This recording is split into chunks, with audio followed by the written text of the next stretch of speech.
সবাই মরে যাবো, আমরা সবাই, কেউ থাকবো না। এই পৃথিবী থাকার জায়গা নয়। কিয়ামতের সময় আল্লাহ তাআলা মালাকুল মাউতকে বলবেন, সবার রূহ কবজ করে ফেলো, সবার, কেউ থাকবে না, সবার রূহ কবজ হয়ে যাবে। আল্লাহ মালাকুল মাউতকে বলবেন, মালাকুল মাউত কি অবস্থা? বলবে সব শেষ। মাইয়াবকা, কে বাকি? মালাকুল মাউত বলবে জিনেরা বাকি, যাদেরকে দেখা যায় না। আল্লাহ বলবেন জিনদেরকেও শেষ করে ফেলো, রূহ কবজ করো।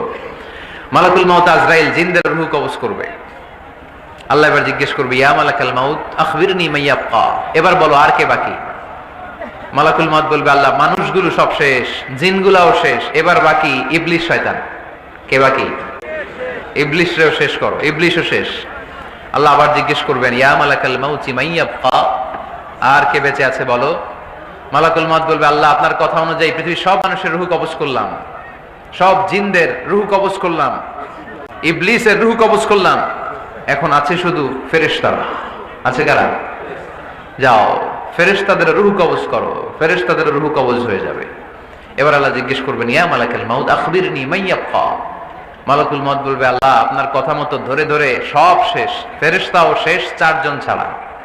কয়জন ছাড়া? জোরে বলেন, কয়জন ছাড়া? ইসরাফিল, জিব্রাইল, মিকাইল, আজরাইল। আল্লাহ এই 4 জন আমরা বাকি। আল্লাহ বলবে, যাও ইযহাব ইনতালিক ইলা জিবরিল ওয়াকবাদ রূহা, জিব্রাইলের রূহ কবজ করো। ইযহাব ইলা ইসরাফিল ওয়াকবাদ রূহা, ইসরাফিলের রূহ কবজ করো। ইযহাব ইলা মিকাইল ওয়াকবাদ রূহা, রূহ কবজ করো। ওই 3 ফেরেশতাও শেষ। এবার আল্লাহ তাআলা জিজ্ঞেস করবেন, ইয়া মালাকাল মাউত আখবিরনি মাইয়াবকা, হে মালাকুল মাউত আর কে বাকি আছে বলো? মালাকুল মাউত বলবে, আল্লাহ আপনার কথা মতো মানুষগুলো শেষ, জিনগুলো শেষ, ইবলিস শেষ, আমার বাকি 3 ভাই ইসরাফিল, মিকাইল, জিব্রাইলও শেষ, শুধু আমি, শুধু আমি। আল্লাহ বলবেন, কেউ নাই?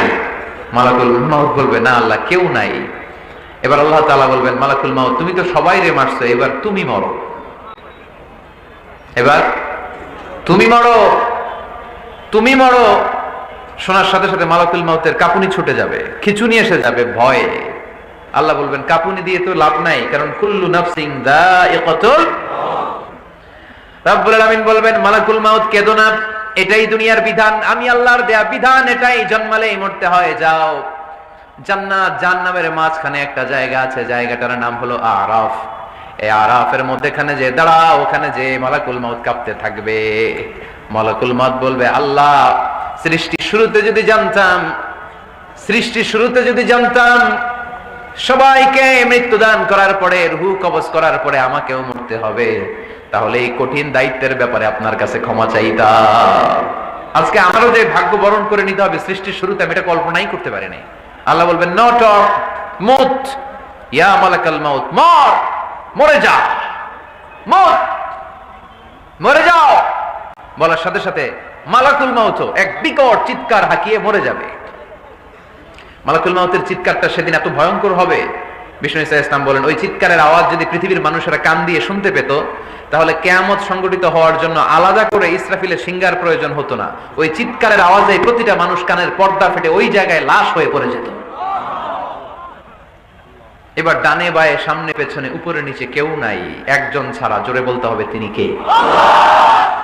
আল্লাহ তখন পৃথিবীকে একটা ডাক দিবেন, বলবেন, ইয়া দুনিয়া আইনা আনহারুকি, এই পৃথিবী তোর নদীগুলো কোথায়? ইয়া দুনিয়া আইনা আশজারুকি, এই পৃথিবী তোর গাছগুলো কোথায়? বটতলা।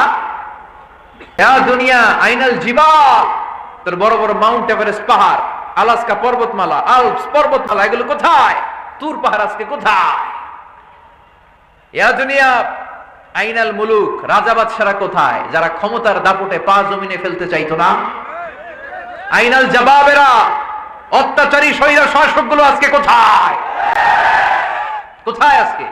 কোন আওয়াজ নাই। আল্লাহ তখন হুঙ্কার দিয়ে বলবেন, লিমানিল মুলকুল ইয়াউম, who belongs the kingdom today. আল্লাহ চিৎকার দিয়ে বলবেন, আজকে ক্ষমতা কার? আওয়াজ করে বলেন, সেদিন ক্ষমতা কার? আল্লাহ সেদিন প্রশ্ন করে নিজেই নিজের প্রশ্নের উত্তর দিবেন, লিমানিল মুলকুল ইয়াউমা লিল্লাহিল ওয়াহিদিল কাহ্হার। সেদিন ক্ষমতা দুনিয়ার কোন রাজার নাই, কোন বাদশার নাই, কোন স্বৈর শাসকের নাই, কোন সুলতানের নাই, কারো নাই, সেদিন ক্ষমতা চলবে একজনের, তিনি কে? তার নাম হচ্ছে রহমান। তার নাম কি? আরো জোরে বলেন কি নাম? এজন্য রহমান কারে বলে আজকে চিনতে পারছেন? তার দয়ার শেষ আছে? তার ক্ষমতার কোন কুল কিনারা আছে? তার ধন ভান্ডারে কোনো কমতি আছে?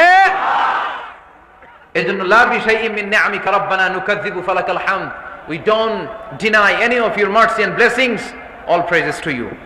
আল্লাহ, তোমার কোন নিয়ামতকে আমরা অস্বীকার করি না। আল্লাহ প্রথমে ধমক দিয়ে বলছেন, এই মানব জাতি আর জিন জাতি, আমার কোন নিয়ামতকে অস্বীকার করবি? আমরা বলি কোনটাই অস্বীকার করি না। সকল প্রশংসার মালিক একজন, তিনি কে?